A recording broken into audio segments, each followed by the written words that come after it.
มาทุกคนมาเบิ่งแมงเทิงปีนต้นใหม่ โอ้ยทับยังในผ่านตัวมินบ่เนื้อบักมือป่าโจบักมือแตกมาหาหมู่เจ้าเป็นชะโอ้อะไรผ่านป่า ผ่านป่าลงกับเพื่อนต้องใช้เพิ่นเจอของดีแล้วผ่านป่า สงสัยเจอดีเลยผ่านป่านี่จังได๋ในผ่านคือนี่สิมาเฮ็ดจังสัตว์ บ่เฮ็ดจะได้เนาะสู้กัน โอ้ สู้กับบ่ไหวเพิ่นโอ้ยใส่กันบักเฮิงมัน โอ้ คันแม่นว่าบ่แข็งแน่เสร็จเพิ่น โอ้ต้นบางไม้ต้นเจะนั่งอันใด แม่น เฉพาะดอกจะต้นห่างไผ่วายเลยเนาะ ว้าว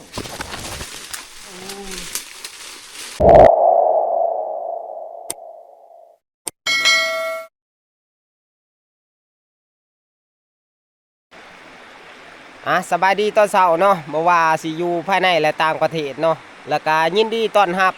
เข้าสู่ช่องผ่านจิตคนหากินมื้อนี้นายผ่านเองก็ยังบ่ทันได้ออกลาดเช้าดอกเนาะเพราะว่าหัวก็แล้วเวียกแล้วงานเนาะเนื่องจากว่าทีมงานเฮาไปใส่ด่างคืนนี่แหละปูปลาหน้าน้ำมันก็ถูกหลายนายผ่านคั่วก็จนแจ้งได้ทุกคนจนแจ้งเนาะได้นอนแค่2ชั่วโมงคืนนี่หลังจากมาแต่ไต่ตานะโอ้ยังว่าพันทองจันนักกันรอบนี้เรียกงานเฮาก็หลายเนาะโอ้ยังว่าจนเสร็จจนสวยเพื่อว่าเฮาเฮ็ดสมขี้ป้าแน่เพื่อเฮาสำเร็จคั่วป้าเอาขึ้นห่านขึ้นให้ก็จนเสร็จจนสวยแล้วก็บ่ได้ไปรัดเช้าทุกคนคืนนี้ก็ถือหลายเป็นพิเศษทุกคนโอ้จนเต็มเบิดหิงนะเรือหิงเนาะ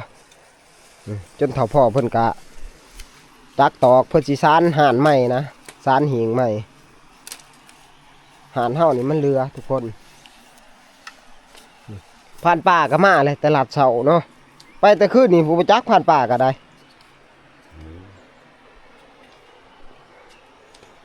จังไดคืนนี่ โอ้ยปวดน้ำพ่อมันหั่นแหละเลาะกลับไปกลับมาเลย เจ้าพ่ออยู่ไส นี่นะนี่อยู่บอนอันหินหอมหินในอันผ้าแหลบผ้านั่งอันนั้น โอ้ มันเฮามันไปทางตาดกงหันเลาะทางตัวนั้นเด้เลาะไปเลาะมาอยู่ทางตัวนั้นแหละ มีหมังใหม่ไปจักเนาะ มันอยู่ในป่าเพชรมันดูป่าเพชร รุดประเภท แม่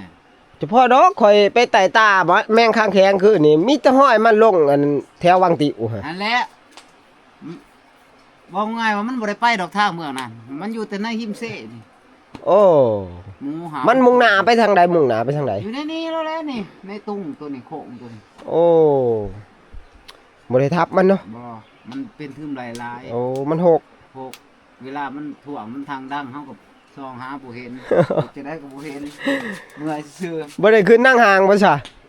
บ่ได้นางแล้วปวดตัวนั้นเนาะ โอ้มีแต่ลาดหันลาดนี่ จะลาดหันลาดนี้ลาดหันลาดนี้อยากญาติว่ามันสรุออกมา เอามื้อแรกนี่ตั้งใจใหม่มื้อแรกนี่มื้อนี้พลาดแล้วมื้อนี้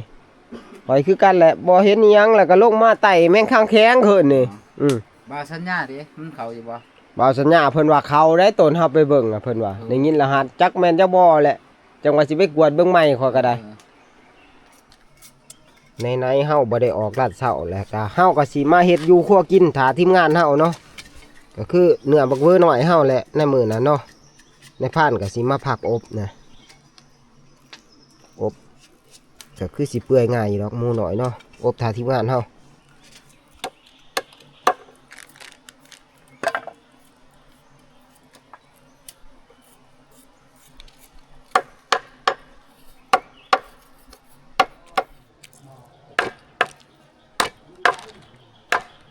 โอ้ยเบิ่งติทุกคนมากัดนี่หายก็ว่าถือลูกกระบังโอ้หมุนไปเบิดเลยห้อยมิแต่ห้อยแขวมานี่กัดหมุนไปเบิดเลยสมควรแขวมาเฮานี่นี่เฮ็ดจันพานเนี่ยทุกคนเลยเฮาพักอบบาทเดียวเฮ็ดหลายๆเนี่ยเพื่อที่ว่าอันเฮามาตอนเพลนก็ได้กินอีกเนาะตอนเช้าก็ได้กินหลายขาดทุกคนพี่ ผมก็มาทางด้านพะยอมนั่นล่ะผมก็มาตามหอมมานานเด้ มื้อนี้ลองเฮ็ดเมนูอบเบิงในพานก็บ่ได้ค่อยอันแต่งกินแต่งอยากหรอกเนาะส่วนใหญ่ก็มีแต่ทีมงาน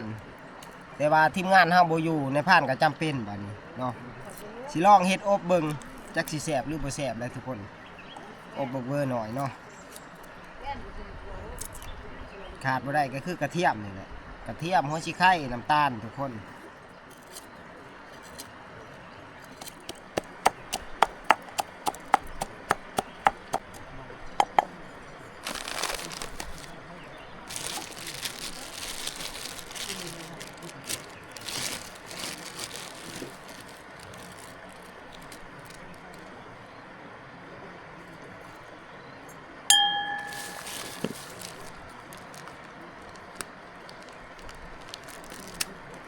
น้ำตาลทราย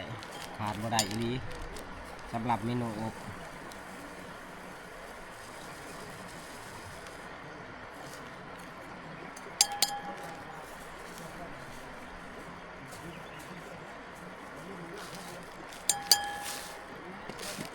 ชูรสใส่หน่อยเสพหน่อยใส่หลายเสพหลาย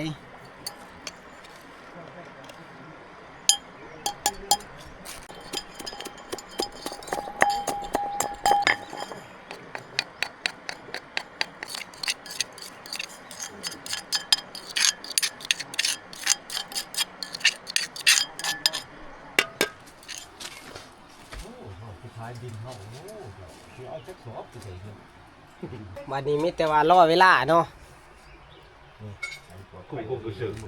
บ่ได้ยากได้อบนี่ ใครเอาไปพูดไม่ได้หน้าเขาได้ส่วน บ่เฮิงดอกเพราะว่ามันเป็นหมูหน่อยนะหมูนิ่มข้าวเดียวมันก็เปื่อย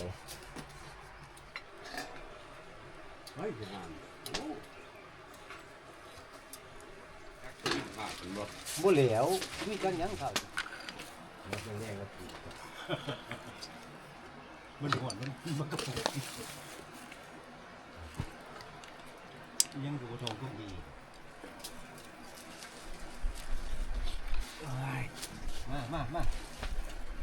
มาเด้อทุกคนกินข้าวเช้าน้ำกันมื้อนี้อบบักเวอร์หน่อยมื้อนี้จักสิเป็นจังไดคนก็บ่เคยเฮ็ดกินเฮ็ดอยากเฮ็ดกินครั้งแรกได้นี่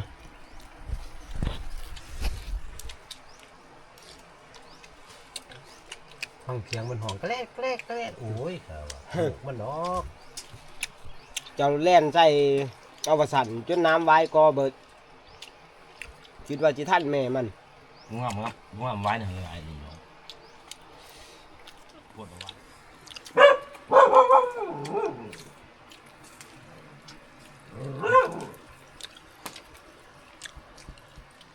กับบาพ่อใหญ่จ้อยแล้วยำบ่ได้ แซ่บอยู่บ่ เรากินสมองมันนะเราเจ็บแขวแล้วเรากินบ่ได้ ชดน้ำมัน สดน้ำตีสดน้ำหั่นมันหวานน้ำอบ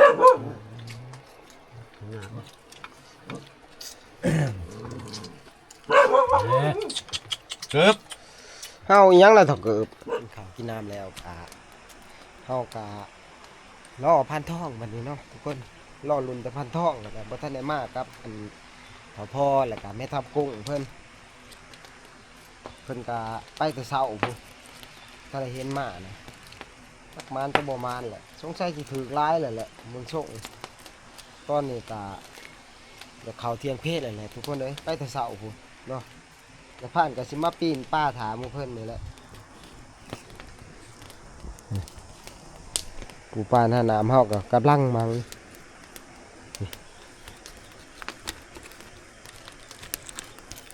ซำนี้ก็ยังเก็บบ่ทันได้เด้ทุกคนเอ้ยจังหน่อยก็โตใหม่มาต่ออีกนี่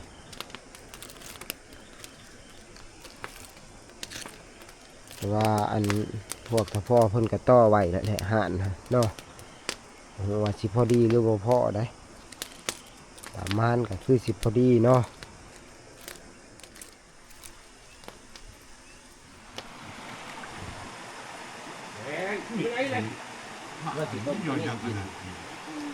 มาหอดแล้วทุกคน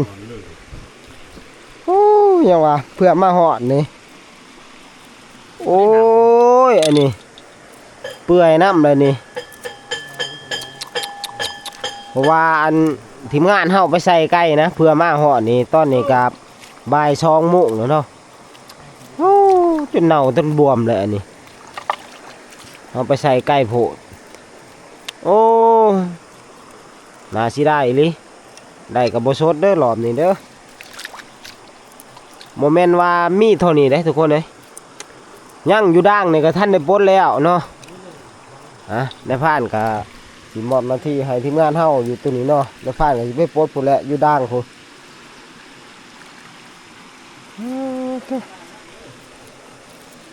มักเฮ็ดปลาแดกดอกถึกแบบนี้ เป็นประแดกเลยบ่ ห่วย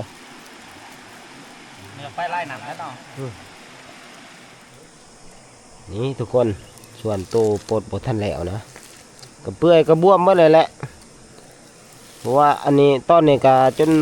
บ่าย2 โมงเลยเนาะ ขึ้นมาเด้อขึ้นมาเด้อขึ้นมาเด้อ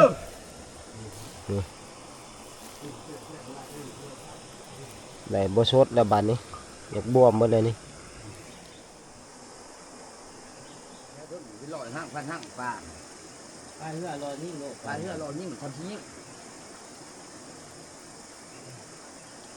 คุณยิ่งบาทหนึ่งมือสาวมันอยู่คนละปะความ เจ้าว่ายังมาดำ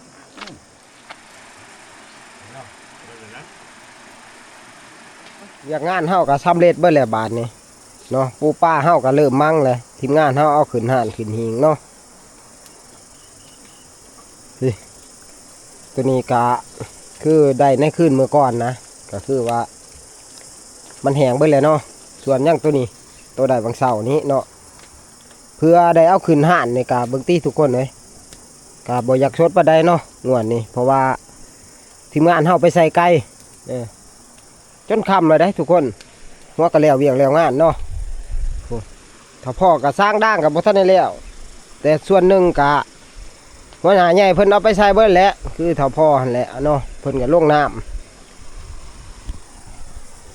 ส่วนในพานเองนี่กาสิสืบต่อไปนั่งห่างบัดนี้สิพาทีมงานผู้แลลองเหือขึ้นเหนือผู้เนาะไปนั่งก้มบังไม้ลองเบิ่งคืนนี้ไปกับมันบ่เข้าแถวไกลๆนี่เนาะเมื่อวานนี่ก็ว่าสิไปใกล้นั่นแหละบอนที่ว่าเห็นไหวแต่ว่าอันเวลาเฮามันบ่เอาให้นะมันค่ำก่อนเลยมื้อนี้สิลองไปเบิ่งมื้อนี้สิจังได๋ล่ะเนาะไปมื้อนี้ก็คือพันทองแน่พันปลาบ่บ่าวสัญญาก็จักเพิ่นสิไปนํหรือบ่เนาะมื้อนี้เนาะผู้แลลองเฮือคือเทิงผู้ทุกคนไปวันนี้ทุกคนได้เวลาหน้าที่แล้วบาดนี้พากันลุยต่อบาดนี้ทีมงานเฮามานี่ก็3 คืน 4 วันแหละก็ยังบ่ทันได้มาเนื้อใหญ่ทุกคนเลยมีแต่ว่าไปให้สุดความสามารถนั่นแหละเนาะสิเป็นจังไดก็ได้เฮาได้ลงลำเชนวนเลยเดี๋ยวจะได้มาคืนแรกก็ฝนตกมาคืน2ก็ฝนตกก็เลยบ่ได้ออกล่าไปทางใดนะก็ทีมงานเฮาก็นิ่นแต่การใส่ด่างเนาะไปเบิ่งนำกันทุกคนในค่ำคืนมื้อนี้เป็นจังไดเนาะ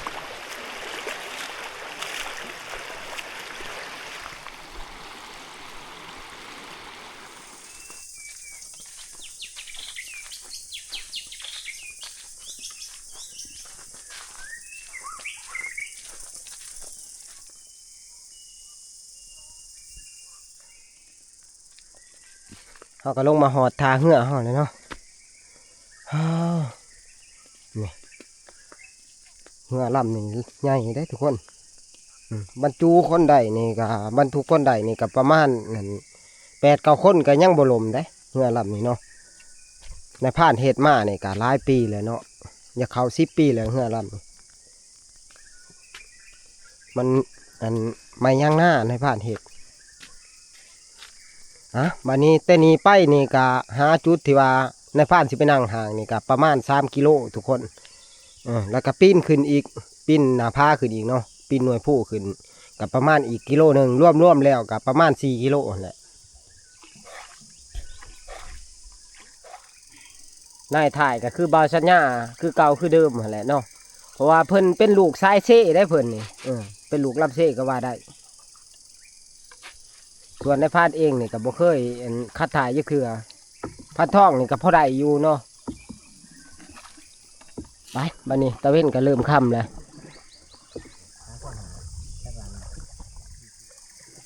ยังจะมาปิดลังใส่กัน ปิดหน้าบ่เฮ้ยปิดหน้าก็ได้ซะ หันข้างใส่คือปิ่งป่านี่ผ่าน บ่ ป่า แล้ว กัน เฮาคิดว่ามูลสิพายไปทางพุ่นเนาะ ตอนนี้เฮากามาฮอดจุดที่ว่าในผ่านสิขึ้นไปพักผู้เลยทุกคนเลยบ่าวสัญญาพายเหือมาส่งเพิ่นก็สิไปนั่งอีกจุดหนึ่งนะส่วนในผ่านกับผ่านทองแล้วก็ผ่านป่านี่สิขึ้นไปจ่ายผู้พู้นแหละทุกคนเพราะว่ากกบางไม้มันอยู่จ่ายผู้เนาะไปบัดนี้ เบิดจักโมงแล้วให้เฮามาทาน เอาประมาณ8 โมงมาให้ใกล้8 โมงซะมาแต่เช้าก็มาต่อไก่ถ่ายอยู่นี่ก็มา ทางไกลคันเลยอย่ายุ่งเด้อ โอเค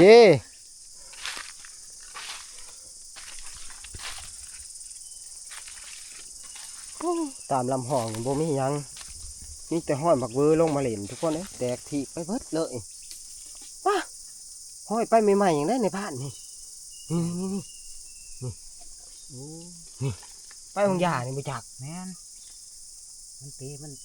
ยันพวกเฮาย่างลงมามันตื่น นี่มันเตะไหมนี่ ใหม่ๆเนาะ นี่ที่น้ำยังขุ่นอยู่นี่น้ำยังขุ่นอยู่นี่ตัวชักกระแตกบัดขีดเลยแถวนี่ตามลำห้องนี่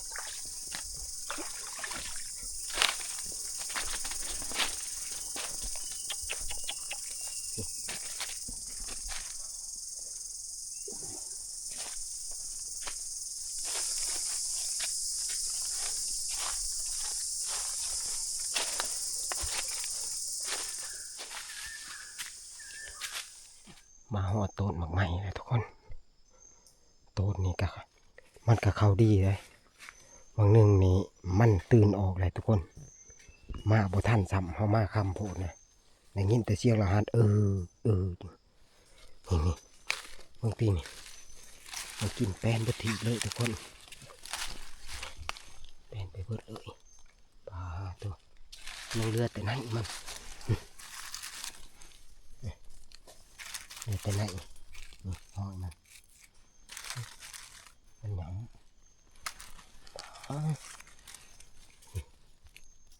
คำคักน้ำนี่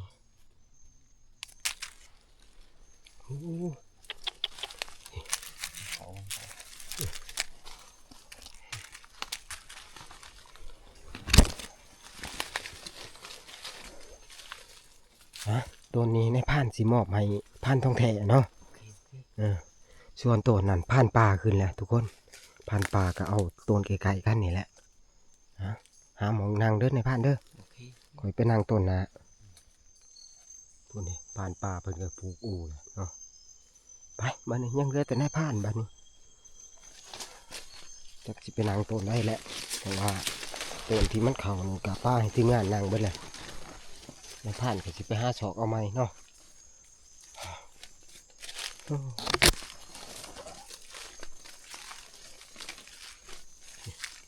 ดินไปเบิดเลยเดิน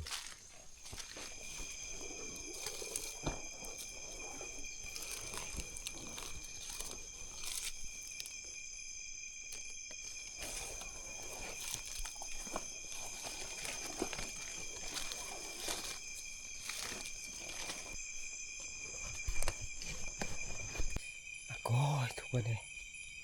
ตื่นไปแล้วในผ่านเข้ามาบ่ทันอีกทีใดนะบ่ทันในหอดต้นบางไม้ซ้ำทุกคนเลยตื่นไปจนได้แต่ว่ามันตื่นไปทางนิบงานเฮาได้ตื่นไปทางต้นผ่านป่าแล้วก็ผ่านท้องทุกคนมันเข้ามาก่อนซุ่มในผ่านเข้ามาต้นบางไม้ได้พอหอดต้นแรกต้นที่ทรงในผ่านท้องนะมันก็ตื่นไปแล้วทุกคนพอส่งผ่านท้องแล้วในผ่านเขามาในหาซอกต้นบางใหม่มาตื่นในผ่านอีกอยู่ในวงยานี่ผู้แลนไปหาผ่านท้องผู้ทุกคนมีรถทุกคนเลยพังเบิงทีมงานเฮามันไปทางนั้นแหละ ส่วนว่าในผ่านนี่ก็พอต้นใหม่เลยทุกคนเลยมือนี่หันจักสิเขาหรือบ่เขาแหละเพราะว่ามันเขาเต็มหัวแรงเลยทุกคนนี่มาเบิ้งมันกินแตกทีไปเบิดเลย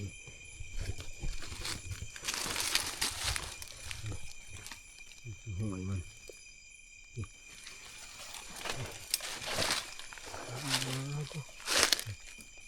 มุนที่ไปเบิดเลย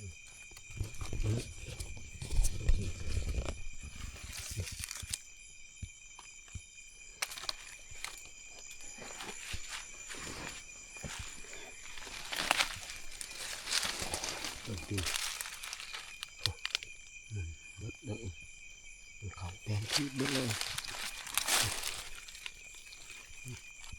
เงียบไปไหนโอ้ย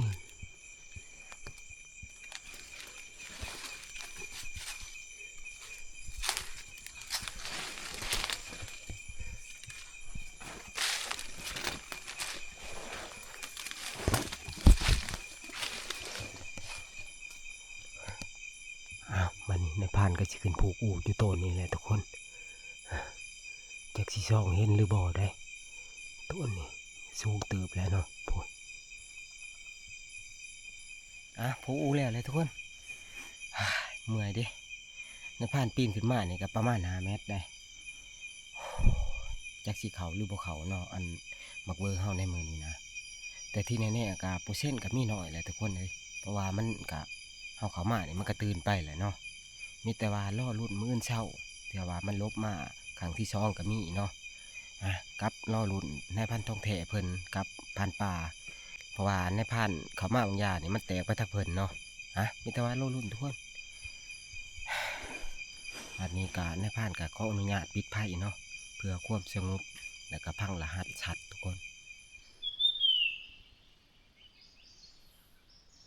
แจงหูแจงตาเลยทุกคนเลยคืนนี้ก็บ่เขาเนาะเพราะว่าทีมงานเขาทับมึงคืนนี่แล้วก็ตอนแรงๆหันเขาเขามาเนี่ยมันก็ตื่นไปแหละยังวะไปเบิ่งกันว่าอันทีมงานเขามาอย่างนะบ่ไกลกันหรอกทุกคนเลยแต่ว่าในผ่านก็บ่ได้เขาไปเบิ่งอยู่ใกล้ๆนี่แหละเพราะว่าเพิ่นทับคืนนี่หัน2 บาทสอนเลยทุกคนเรียนกันเนาะบ่ฮู้ว่าสิอีหยังหลักๆก็แม่นบ่แม่งไตเครือกับแม่งล้างน้ำแหละทุกคนถ้าว่าเบิกเวอร์นี่ก็คือสิแม่นอันทีมงานเฮาก็สิได้เอิ้นกันแหละเพราะว่าอันในผ่านเองก็พังรหัสอยู่เนาะถ้าว่าเวอร์เพิ่นต้องเอิ้นหรือว่าตัดไม้ห้ามแต่นี้บ่ได้ยินอีหยังนะได้ยินแต่เสียงเพิ่นโชว์กันสงสัยสิเป็นแม่งล้างน้ำบ่ล้างน้ำก็อีเห็นนั่นแหละทุกคนไปเบิ่งบัดนี้ว่าเพิ่นมานอีหยังนะ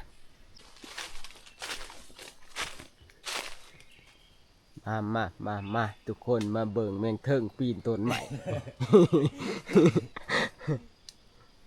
โอ้ยทับยังในผ่าน ตัวมิน บ่เนื้อบักมือปลาตัวบักมือแตกมาหาหมูเจ้าเป็นชะโอ้ก็บ่ดิอย่ามู่มานี่นะในผ่าน โอ้ ว่ากันมานี่บ่รอดทูข่อยหรอก มาจะได้มาไกลๆโอ้ก็ว่าคอยลุ้นนำหมูเจ้าคอยก็บ่ย่างต่อมันเสียสละให้หมูเจ้าขึ้นผูกอูเลยบ่มาซื้อนี่แต่ว่ามันหูว่าคนอยู่เลยเขามันแตกไปเลยมันก็อักมันก็คอยย่างไปกินหมูไก่ก็ สายละผ่านป่า ผ่านปลาลงเพื่อน โอ้ ถามเพิ่นว่าเพิ่นยิงกงใหม่ 3 บาทเด้มันเสียงกระบังหมูเจ้าเพิ่นยิง2เพิ่นยิงบาทนึง โอ้ สงสัยเพิ่นเจอของดีแล้วผ่านปลา แม่นเพิ่นลงแต่คืนนี่ขอยย่านอยู่เจอดีแล้วผ่านป่านี่หรือจังได๋แหละเย็นนี่ฮะได้ยินแต่เสียงกระบังแล้วก็ถากกระบังออกแล้วก็ลงเลยสงสัยเจอดีแล้วผ่านป่านี่พังเบิ่งจักเพิ่นทับยังเมื่อบ่เลยสิสะพาดเพิ่นไปบ้านนี้ไปเบิ่งอันแมงล้างน้ำที่ว่าพันทองเพิ่นทับได้นะนี่ดิทุกคนทุใหญ่ขนาดเลยพันทองเพิ่นทับนี่คือนี่เบิดโซดเลยนี่บักล้างน้ำใหญ่ทุกคน ระดับ10 โลได้นี่10 โลหรือ9 โลได้ตัวเขาต้องกดเลยโอ้ประเทศเบิ่งแต่ตีนหายก็ว่าอุ้งตีนมีตัวหายก็หมูเห็ดอุ่นๆอยู่เฮ็ดจะได้แล้วบัดนี้ในผ่านเอาเมื่อจะได้นะเฮาถือยากได้นี่ละน้ำแนวนี่ แม่นหั่นแหละฟันเพื่อนเขาวางไปห้องของเขา โอ้มันโลกน้ำหองเลยเนาะ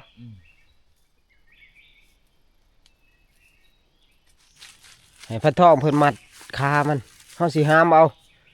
มันถือยาก โอ้น้ำปานนี้ เฮ็ดกากสากอยู่พระอยากคือ น้ำมันนี่ว่าแต่อันทิ่มนะ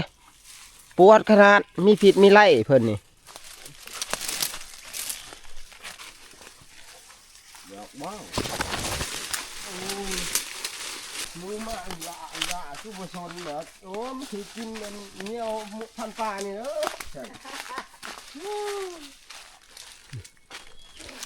มาครบบ่แล้วบัดนี้ในพานเฮาก็ได้คือนี่พานป่าเพิ่นเจอดีแม่นความพันทองเว้าอีหลีจังได๋ในพานคือนี่สมาเฮ็ดจังสัตว์ บ่เฮ็ดจะได้เนาะสู้กัน โอ้ สู้เกือบบ่ไหวเพิ่น ตายคักบาดนี้ เกือบบ่แพ้เพิ่นเด้ ว่าแล้วพันป่าเจอดีพันป่าเจอดีพันทองว่ะ โอ้ยใส่กันบักเฮิงมัน โอ้ คันแม่นว่าบ่แข็งแน่หั่นเสร็จเพิ่น โอ้ต้นบางไม้ต้นจะนั่งอันใด แม่น เฉพาะดอกจะต้นห่างไผ่วายเลยเนาะ ต้นหางเลยเอื่นใส่พานท้องว่าลงมาถานอยู่งูนหินเด้อว่ะ โอ้ ฟัน มันเฮ็ดจังได๋อยู่นี่ ว่ามันอันนั้นแหละมันปรับมันกุมมันอยากอัดปากอัดดังพุ่นใด โอ้ พวกมันอันน่ะเว้าง่ายก็ซื้อ ก็ชื่อ อืม โอ้โอ้ ใส่กันห่วยคอยพลิกได้คอยกุมเพิ่นได้คอยดิ้นออกได้เขาหางปืนใส่กกมังใหม่เพิ่นซะ โอ้ บุ้มแล้วเขาว่าจะยิงหมูแหละฮะ ยิงกกไม้โลด เฮ็ด นะ แล้วบ้านป่าเฮ็ดแล้วเฮ็ดจังซี่เฮ็ดวานนี่ บ่จักได้ เฮ็ดจะได้ซะ เลิกหลายเขายิงแนวกินแนวอยากเพิ่นไปยิงกระสือโอ้ยอ่ะ จักไล่ ไปเอาลงเมื่อหาพันนั่นพันสัญญาเพิ่นสิมาหรือบ่มาแหละก็คืนนี้ก็ได้ยินอยู่เสียงกระบังเพิ่นเนาะ แม่น จักสิแม่นเพิ่นหรือบ่เด้ แล้วก็วังรอบเช้านี่ก็ได้ยิน2 บาทเลยได้ เออ ใจบ่จัก ส่วนในพานครับคือเก่าหั่นแหละทุกคนบ่มันแหละก็แนวเฮาไปสว่าไปไล่มันคันเฮามาแต่หัวค่ำหั่นบางที่นะเฮามาแต่เว้นนี่ไปมันมีแต่มันแตกไป2เทื่อพอก็ได้เข้าไปก็บ่ทันได้ฮอดขึ้นต้นใหม่ครับตื่นไปแหละลงมาหาพานทองกับพานป่านี่ก็โอ้ยรุ่นเป็นรุ่นใดข่อยเสียสละให้หมู่เจ้าก็สิเสียสละแม่นหยังข่อยเลยหยุดตีกันเลาะหาต้นใหม่เลยคันว่าสิเลาะนี่มันสิกวนหมู่เจ้าได้เพราะมันอยู่ใกล้ๆกันนะก็ขึ้นภูอูเลยมีแต่ล้อรุ่นหมู่เจ้าแล้วหมู่เจ้าก็ได้มิดอิ่มสิมบาดนี้ประมาณชั่วโมงหนึงพานทองแท้เฮ็ดบึบข้าวหนึงก็บึบว่ามีเรื่องแล้วเขาว่าบ้านนี้คนมาคิดแล้วว่าคันว่าบักเวอร์นี่เพิ่นต้องเอิ้นนะได้ยินอยู่เสียงปากก็ได้หันหมู่บ่เอิ้นถ้าว่าบักเวอร์นี่ครับบ่เอิ้นก็ต้องมีพันไม้พันตอกแหละขอกันเลยว่า เป็นรางน้ำขอตีความหมายไว้จังซั่นไปบัดนี้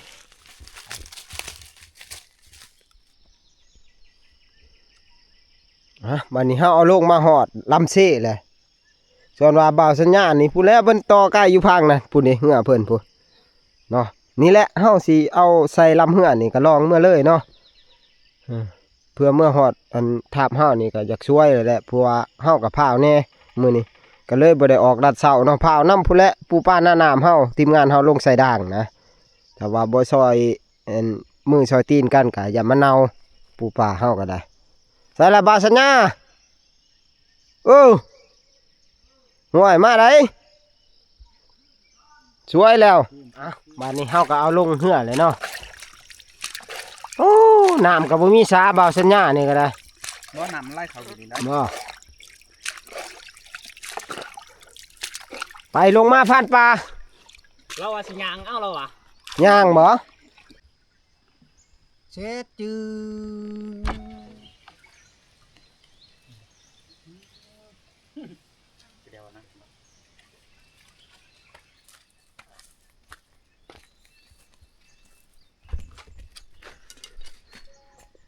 ไปบ้านนี้เมื่อทับเฮาไปพุ่นแหละพาวน้ำอันเท่าพออันเพิ่นไปยามด่างจักสิมานหรือบ่มานแหละเนาะ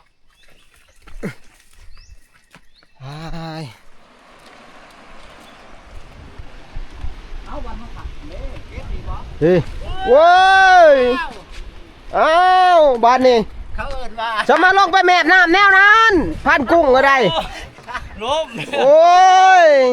ใช่แม่นเจ้าเนาะ เมิน เป็นได้นะฮะ อ่ะเบียร์กันตี มันห่อนบ่จักใจอยากแมบน้ บอกแล้วไปทางนั้น ำเออ นี่มันมืนอันนี้ นี่แต่ป้ากระม่องทุกคนเลยสองสอบเลยเออถ้าพ่อเพิ่นว่าถืออยู่ได้มื้อนี้ก็ได้ปอ ได้ ทุ ป่า นี่ ปลาคอใหญ่ก็ถือ เออ โอ้ โอ้ สอบนั่น สอบนี่ป่ะ ที่มันถือได้เนี่ย ว่าสอบนี่คืออยู่ไหนทางนับ โอ้ยมีแต่ป่าบ้านนี้ ไม่ได้กินอันนี้ เปิดลายเนาะ โอ้ลายลิทุกคนเลย ลายอยู่ เบิ้งผักอลีบ้านนี้มันบ่ได้หนาว เบิดเอาบ่นี่ เบิด เท่า เบิด นี้แหละรับรองมื้อนี้บ่เน่าดอกสดอยู่ สดเนาะ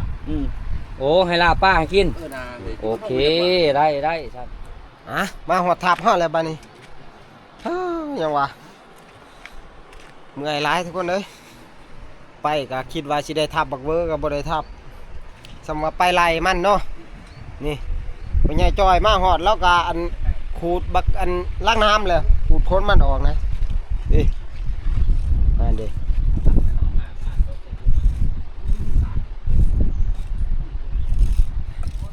บ่แล้วยังบ่แล้วทุกคนเอ้ยนาสิได้ขึ้นนี่อ่ะบ่เป็นหยังมือหนาแก่มือใหม่ทุกคนเอ้ยแนวเฮาไปคำเบียกงานเฮาก็หลายอยู่แน่ทับเฮานี่ก็ได้อ่ะเอาเป็นว่าคลิปวิดีโอนี้กันในผ่านกับสิปิดไว้เพียงสนี้เนาะไว้พอกันในคลิปหน้านะสำหรับคลิปนี้ขอกล่าวคำว่าสบายดี